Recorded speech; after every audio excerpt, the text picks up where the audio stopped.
Welcome to this topic video looking at unemployment, the fourth topic of the A-Level Macroeconomics course. Unemployment is the percentage of the workforce who don't have a job. The workforce not being the same as the population, but being those in the population of a country who are willing and able to work. Unemployment as a concept, having lots of people in the workforce without a job, has a number of key impacts on society. We tend to find that high unemployment is associated with high crime rates. It means there's lost output. We're not able to produce so much as an economy if we have workers unemployed. And it can have long-term impacts.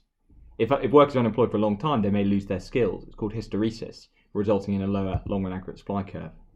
Government finances suffer, since governments receive less in income tax and have to pay more in job seekers allowance and other welfare benefits if there's unemployment in the economy. Of course, unemployment has impacts on individuals as well. Their living standards will be lower if they're earning less, though that depends on the level of government support. Mental and physical health has been shown to suffer, and workers can lose skills and therefore reduce their lifetime income. We measure unemployment in the UK with two main methods. The most simple is the claimant count, just counting up the number of people claiming job seekers allowance or unemployment benefit. This is the easiest and quickest method, but it tends to underreport numbers because there will be some people unemployed who don't claim unemployment benefit. The more accurate method is the Labour Force Survey, which is a quarterly survey completed and designed by the International Labour Organization that surveys 38,000 households across the UK.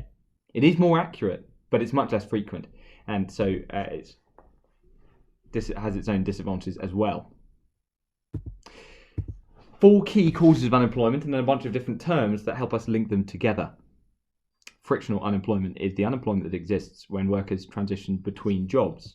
This will always be present in the economy, but a variety of things can make it more of a problem. It depends on the reservation of wages of workers, the minimum wages that workers are willing to work for. Higher reservation wages mean that workers will only be prepared to accept jobs of a higher salary, and so will be looking for jobs for longer. The cost of searching, perhaps the cost of travel or the amount of benefits that unemployed workers receive, will also affect the time spent looking for jobs, as will the information available about jobs. A key idea here is the replacement ratio, the ratio of disposable income out of work, mainly from unemployment benefits, versus disposable income in work. A higher number here means there's less incentive for workers to work. Seasonal unemployment is the least important. This is unemployment caused by regular seasonal fluctuations, both because some jobs are inherently seasonal, like agriculture or tourism, and because there's fluctuations in aggregate demand across the economy, like the fact that there's more demand, more consumption at Christmas. Structural unemployment is caused by long-term changes in the economy. Structural changes, which is a change in the long-term change in the pattern of production and demand in the economy, combined with labour immobility, which is the inability of workers to move between jobs, generate a mismatch between the jobs available and the skills or the supply of workers. There's two types of immobility. One is occupational, where workers lack the skill levels to be able to move between jobs, and the other is geographic, where workers can't move around the country to find jobs. The issue here is not that there aren't enough jobs available, though that may be the case. It's much more that the jobs that are available don't match up to the skills or the location of the workers who are looking for jobs. Our last type of unemployment is cyclical unemployment, unemployment that fluctuates with the economic cycle. Really, we're looking at unemployment that's caused by a recession.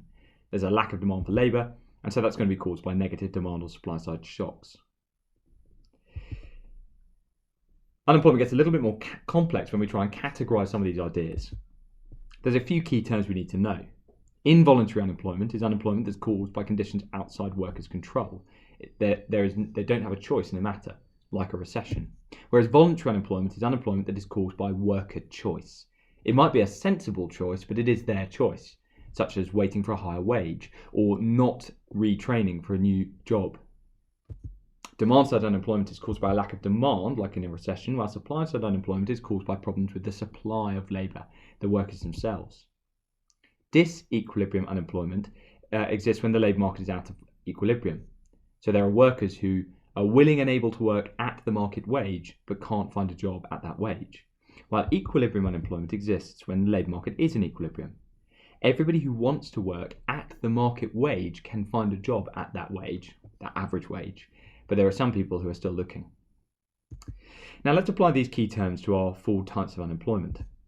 frictional, structural, and seasonal would all be considered supply side and voluntary, because workers are making a choice that leads to delaying their unemployment prospects.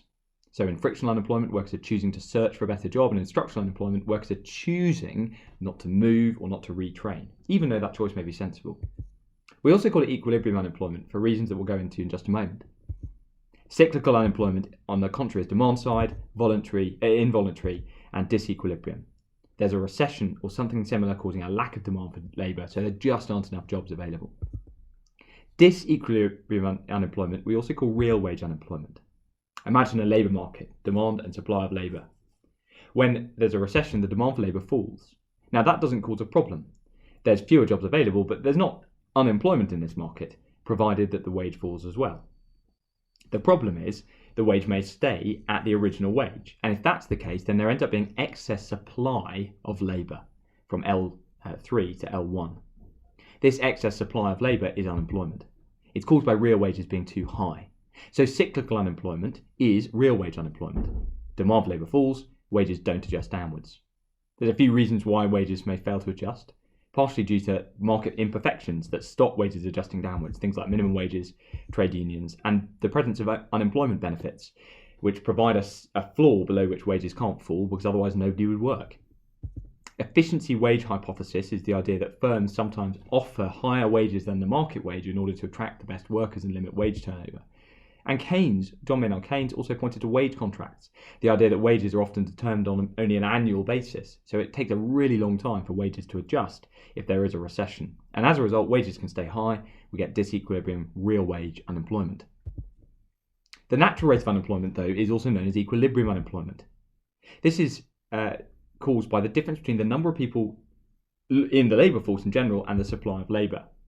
The supply of labour is the number of people willing to work at the market wage, whereas the labour force is just the number of people willing to work, full stop. So at any given wage, the labour market might be in equilibrium. Everybody who wants to work at that wage can work, can find a job. But there's still some people who want to work, but not for that wage. That constitutes unemployment. Those workers are looking for higher wages or don't have the skills to meet the jobs that are available. The market's in equilibrium, but there's still unemployment. So it's composed of frictional and structural unemployment. And this unemployment we call the natural rate. It's the rate of unemployment that always exists when the market is in equilibrium. So it's got the same, when we talk about the natural rate of unemployment, it's got the same contributing factors as frictional and structural, and the same potential solutions. Lastly, let's talk about solutions briefly. The solution to unemployment depends upon the type of unemployment. If we're dealing with cyclical unemployment, demand side, involuntary, disequilibrium, real wage unemployment, we need more demand for labour or we need to reduce real wages. So we're mainly thinking expansionary fiscal and monetary policy, or solving market imperfections to let wages adjust, things like reducing trade union power or reducing national minimum wages. For frictional unemployment, we're interested in providing more information about the jobs available or lowering the replacement ratio, either by reducing benefits so that there's less incentive to be unemployed, or incentivising work with something like working tax credits or reducing income tax. Structural unemployment, we need to basically improve worker mobility. Trying to minimise structural change is not a very good idea, but if we can improve worker mobility, that structural change matters less. Training schemes, for example, can increase occupational mobility, while commuter links, enabling people to travel further for their jobs, improving the housing market so workers can move across the country, can improve geographic mobility.